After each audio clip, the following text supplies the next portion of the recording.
नमस्कार, मैं हूं डॉक्टर अंकित और आज का विषय है विजयनगर साम्राज्य का प्रशासन। पूर्व के भाग 1 में आपने विजयनगर राजवंश के संबंध में महत्वपूर्ण तथ्यों को जाना। आज के भाग 2 में इसके प्रशासन की चर्चा करना प्रारंभ करता हूं। विजयनगर साम्राज्य की प्रशासनिक व्यवस्था। केंद्रीय प्रशासन के तहत राजा सर्वाधिक महत्वपूर्ण था। विजयनगर साम्राज्य में सिद्धांततः अनुवांशिक राजतंत्र हुआ करता था। क्योंकि राजा महत्वपूर्ण था, इसलिए ये शासन केंद्रीकृत शासन था। समस्त शक्ति का स्रोत राजा हुआ करता था। राजा को राय कहा जाता था और राजा के बाद महत्वपूर्ण पद युवराज का होता था। प्रायः बड़ा पुत्र युवराज होता था और उसे अभिषेक, जिसे युवराज पट्टाभिषेक के द्वारा इस पद पर नियुक्त किया जाता था। युवराज को एक या अधिक प्रांतों का प्रशासन सौंपा जा सकता था। कृष्णदेव राय ने अपने ग्रंथ अमुक्तमाल्यद में इसका आदर्श प्रस्तुत किया है।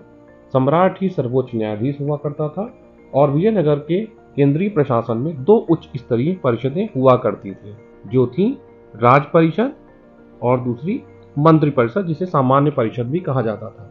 राज्य परिषद में प्रांतों के नायक, सामान्य शासक, प्रमुख धर्माचार्य, विद्वान, संगीतकार, कलाकार, व्यापारी, यहाँ तक कि विदेशी राजदूत भी शामिल होते थे। कृष्णदेव राय और उनके दरबार में प्रमुख विद्वान पेद्दन, ये दोनों ही उसके सदस्य हुआ करते थे राज परिषद के। इसके बाद दूसरी परिषद होती थी मंत्री परिषद। मंत्री परिषद में 20 सदस्य हुआ करते थे, जिनकी अहर्ताएं, उनकी आयु 50 से 70 वर्ष तक हो सकती है, वो शारीरिक रूप से स्वस्थ हों और राज परिवार से संबंधित हों और छल कपट से दूर रहते हों। इस मंत्री परिषद का प्रमुख प्रधानी या प्रधानमंत्री होता था। इस परिषद के अध्यक्ष को सभा नायक कहते थे, जो वर्तमान के लोकसभा अध्यक्ष जैसा कार्य करता था।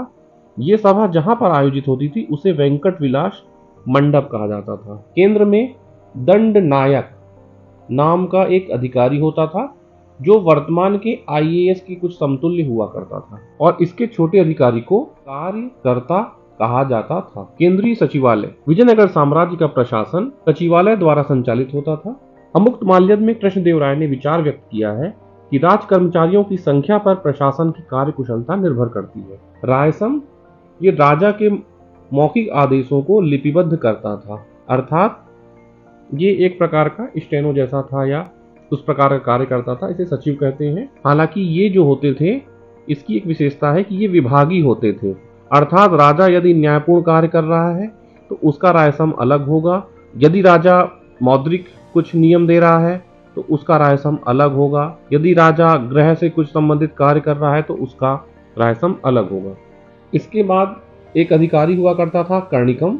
ये लेखाधिकारी होता था, अकाउंटेंट होता था। गृह विभाग का प्रमुख माननीय प्रधान था, ये गृह मंत्री के समान कार्य करता था।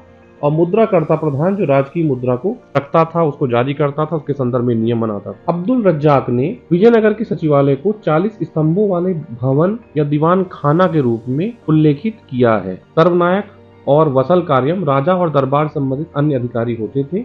दक्षिण की संयुक्त शासन परंपरा के समान शासन होता था। यहाँ पर संरक्षक शासन भी होता था, अर्थात अल्पायु यदि शासक है तो उसके लिए एक संरक्षक की व्यवस्था की जाती थी। जैसा कि आपने देखा था, तुलु वंश की स्थापना से पूर्व जो व्यवस्था हुई थी वो संरक्षक व्यवस्था थी, जिसमें नरसा नायक को नियुक्त किया गया था और यही इनके साम्राज्य के पतन का जिम्मेदारी है। ये संरक्षक व्यवस्था आप उसको देख सकते हैं, एक मूवी बाहुबली आई थी, उसमें संरक्षक व्यवस्था उसके समान कुछ दिखता है। अगला स्तर है प्रांतीय प्रशासन। राज्य प्रांत या मंडल कहलाते थे। प्रांतों की संख्या निरंतर परिवर्तित होती रही। 14वीं से 16वीं शताब्दी तक प्रांतों की संख्या में विस्तार होता रहा। स्टार्ट में ही, क्योंकि राज्य निर्मित हो रहा था तो प्रांतों की संख्या विस्तृत होगी ही। सर्वाधिक प्रांतों की संख्या जो थी वो कृष्णदेव राय के समय पे रही है। अच्युत देव राय के समय प्रांतों की संख्या 17 बताई गई है। प्रांत को राज्य, रैया, पाठक मंडल या चावड़ी भी कहा गया है। प्रत्येक प्रांत राज प्रतिनिधि या नायक के अधीन होते थे। नायक को प्रांत के आय व्यय का वितरण नियमित रूप से केंद्रीय सरकार को प्रस्तुत करना पड़ता था और केंद्रीय शासन को आवश्यकता होने पर नायक सैन्य सहायता प्रदान करते थे। नायक राज्य की आय का 1/3 भाग केंद्रीय सरकार को देता था। नायक बहुधा राजकुमारी होते थे, किंतु सालू और तुलुओं में राजवंशी नायक कम हुए। इसका कारण बताया जाता है कि सालू और तुलु राजवंशों में पुत्रों की संख्या कम रही। संगम युगीन प्रांतपति कुमारों को उदययर की उपाधि धारण करते थे। कभी कभी अनुभवी अधिकारियों को भी प्रांतपति या गवर्नर बनाया जाता था। गवर्नरों को दंडनायक कहा जाता था। कुछ गवर्नर दोहरी भूमिका को निर्वहन करते थे, वो केंद्र में मंत्री भी होते थे और प्रांतों के गवर्नर भी। कृष्णदेव राय के प्रधानमंत्री कोडविंदु इसके महत्वपूर्ण उदाहरण है। इस प्रकार से इस नाम को याद रखिएगा, ये नायक भी थे और केंद्र में मंत्री भी थे। प्रांतपतियों को अपने नाम से सिक्के जारी करने का अधिकार प्राप्त था और ये अपनी आय का 2/15 केंद्रीय कोष में भेजते थे। इनके पास ये अधिकार भी था कि ये नया कर लगा सकते हैं, पुराना कर माफ कर सकते हैं, भूमि दान दे सकते हैं। इसके साथ साथ महत्वपूर्ण है कि प्रत्येक नायक को केंद्र में अपना एक रीजेंट रखना पड़ता था। प्रांतपति सिक्के जारी कर सकते थे, नया कर लगा सकते थे, पुराना कर माफ कर सकते थे, साथ ही ये भूमि दान भी कर सकते थे और एक निर्धारित अंश इन्हें केंद्र को भेजना पड़ता था, जो कि 2/15 हुआ करता था। इसके साथ प्रत्येक प्रांतपति गवर्नर को, नायक को एक रीजेंट केंद्रीय राजधानी में प्रशासक के रूप में रखना पड़ता था। प्रांतपति की कार्यकारिणी के प्रमुख को प्रधानी कहा जाता था। इसके अलावा उलई, दलवय और सामंताधिकारी इसके अन्य अधिकारी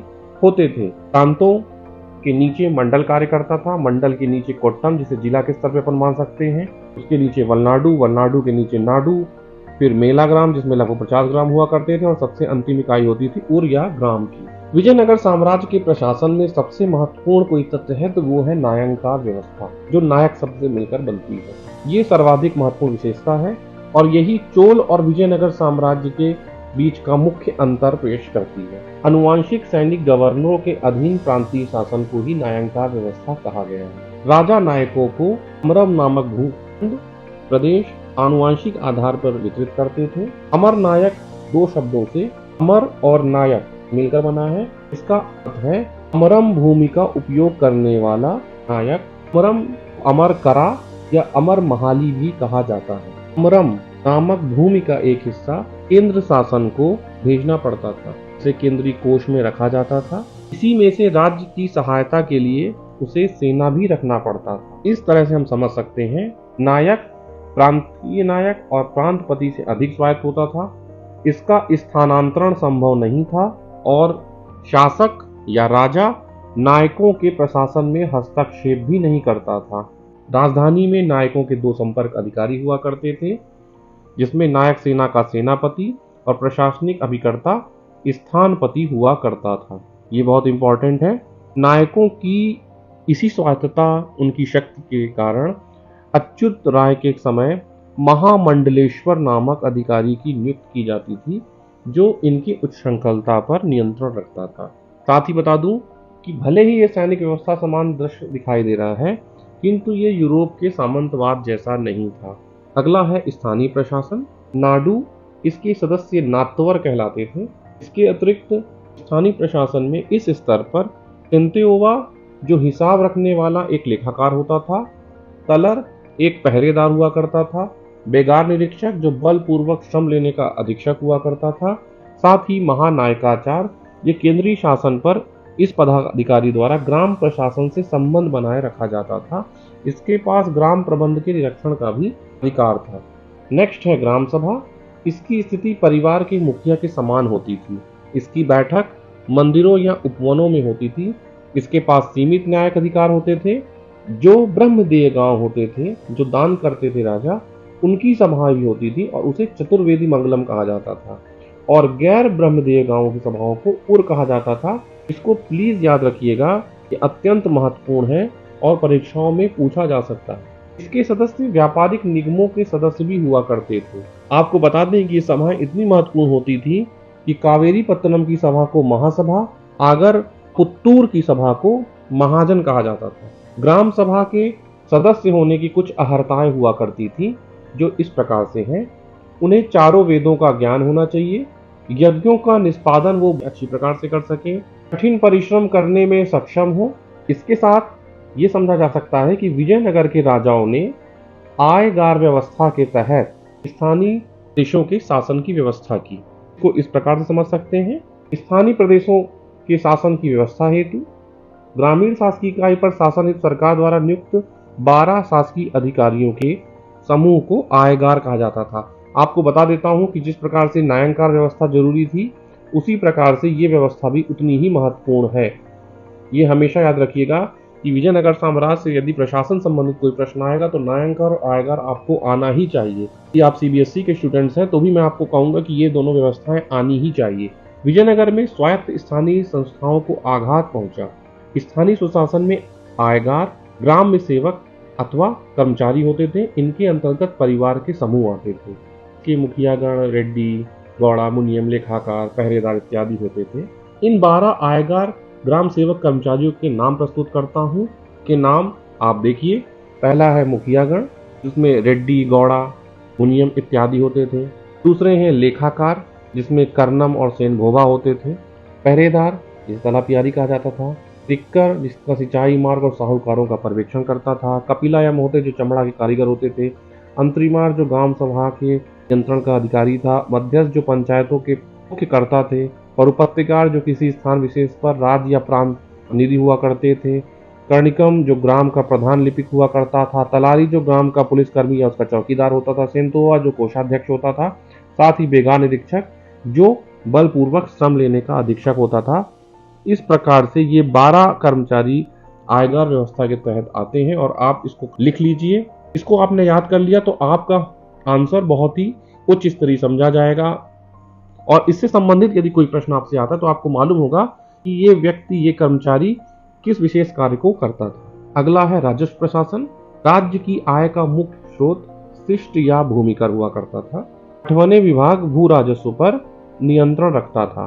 करारोपण के लिए भूमि को 4 भागों में विभक्त किया गया: भीगी भूमि, सूखी भूमि, बाग और जंगल। क्योंकि विजयनगर साम्राज्य में कृषि विकास किया गया, इसलिए नदी तटीय के उत्तरी सूखे क्षेत्रों में भी प्रसार हुआ। न केवल नदी घाटी क्षेत्रों में कृषि हुई, बल्कि उत्तर के क्षेत्रों में जहां नदियां सूखी थी वहां पर भी नहरों के माध्यम से, बांध के माध्यम से जल पहुंचाया गया, इसलिए इसका विकास और हुआ। भूमि राजस्व का निर्धारण भूमि की किस्म और उससे उपज होने, जो उसकी उपज होती थी, उसे उसका निर्धारण किया जाता था। क्योंकि कृषि कार्य में विकास किया गया और इसमें शासन के पैसे भी खर्च होते थे, इसलिए सिंचाई कर भी लगाया गया, जिसे दशाबंदा कहा जाता था। ये दशाबंदा शब्द तमिल प्रदेशों में बोला जाता था। आंध्रा और कर्नाटक के क्षेत्र में इसे पट्टुकोडेज कहते थे। इसके अतिरिक्त होने वाली फसल पे भी कर लगाए जाते थे, जैसे प्याज और हल्दी पर प्रति बोरी 1 दाम, गुड़ और अदरक की बोरी पर 2 दाम, मिर्च और चंदन की बोरी पर 6 दाम, प्रकार 5 पणम और मछुआरे 12 पणम वार्षिक कर देते थे। इससे ये समझ में आता है कि किस प्रकार से मुद्रा और राजस्व प्रशासन वहां पर कार्य कर रहे थे। विजयनगर साम्राज्य की न्याय व्यवस्था। राजा सर्वोच्च न्यायाधीश होता था, किंतु न्याय के लिए न्यायालय और विशेष अधिकारी भी नियुक्त किए जाते थे। 19 लिखता है कि एकमात्र कानून ब्राह्मण पुरोहितों कानून था। सौदा कानून का आधार परंपरागत नियम और रिवाज थे। स्थानीय न्यायाधीश स्थानीय संस्थाओं की सहायता से वादी का निर्णय करते थे। न्यायालय 4 प्रकार के श्रेणी न्यायालय कार्य करते थे: प्रतिष्ठिता न्यायालय, न्यायालय, मुद्रिता न्यायालय और सस्तिता न्यायालय। सबसे जघन्य अपराध देशद्रोह का माना जाता था और इन्हें तत्काल मृत्युदंड दिया जाता था। सालुब ने धर्म प्रतिपालक की उपाधि धारण की थी। अब्दुल रज्जाक ने न्यायाधीश कार्य करने वाले प्रधानी का भी जिक्र किया है। इसके अतिरिक्त न्याय प्रशासन में कवलकार, न्यायिकों के जो अधीन पुलिस कार्य करती थी उन्हें कवलकार कहते थे। पादेकावल, ग्राम सभा द्वारा पुलिस कार्य का विक्रय कर दिया जाता था। अरसु स्वतंत्रम, ग्राम सभा द्वारा पुलिस कर्मियों को वेतन के लिए कर की जो वसूली की जाती थी उसे कहा जाता था। इस प्रकार से विजयनगर काल में न्याय प्रशासन कार्य करता था। नेक्स्ट है मुद्रा व्यवस्था। विजयनगर की मुद्रा व्यवस्था में सर्वाधिक प्रसिद्ध सिक्का स्वर्ण का वराह था। इसका वजन 52 ग्रेन का हुआ करता था। देशियों ने इसे कसे, हूण, परदौस या पगौड़ा कहा। इसका आधा 26 ग्रेन, आधा वराह इसे प्रताप कहा जाता था तथा 5.5 ग्रेन का जो सिक्का था उसे पणम कहा जाता था। चांदी का जो छोटा सिक्का था वो तार कहलाता था। एक वहराह की कीमत चांदी के 60 तार के बराबर थी। इसके अतिरिक्त हरिहर प्रथम ने वराह सिक्कों पर हनुमान और गरुड़ की आकृति अंकित करवाई। तुलु वंश ने सिक्कों पर हनुमान, गरुड़, उमा महेश्वर, वेंकटेश और बालकृष्ण की आकृतियां अंकित करवाई थी। सदाशिव राय ने सिक्कों पर लक्ष्मी नारायण की आकृति अंकित करवाई। अरविडु राजवंश के शासक वैष्णव धर्मानुयायी थे, इसलिए इनके सिक्कों पर वेंकटेश, शंख और चक्र अंकित थे। विजयनगर का वराह इतना सम्मानित सिक्का था कि भारत तथा विश्व के सभी नगरों में ये स्वीकार किया जाता था। स्थानीय मुद्राओं के अतिरिक्त क्रूजेटो जो पुर्तगाली मुद्रा थी, दीनार जो फारसी मुद्रा थी, फ्लोरीन, डुकेट जो कि इटालवी मुद्रा थी, ये भी प्रचलित थी। यहाँ पर तांबे का जीतल भी चलता था जो उत्तर भारत की मुद्रा थी। इस प्रकार से आज वीडियो में मैंने विजयनगर साम्राज्य के प्रशासन और उससे संबंधित अन्य व्यवस्थाओं का जिक्र किया है। आशा करता हूँ कि ये वीडियो आपको पसंद आएगा जैसा कि पहला वीडियो पसंद आया था। यदि वीडियो अच्छा लगता है तो इसे लाइक करें, सब्सक्राइब करें तथा कमेंट करके मुझे उत्साहित करें, जिससे कि मैं इसी प्रकार की ज्ञानवर्धक वीडियो को बनाता रहूं। आभार। डॉक्टर अंकित।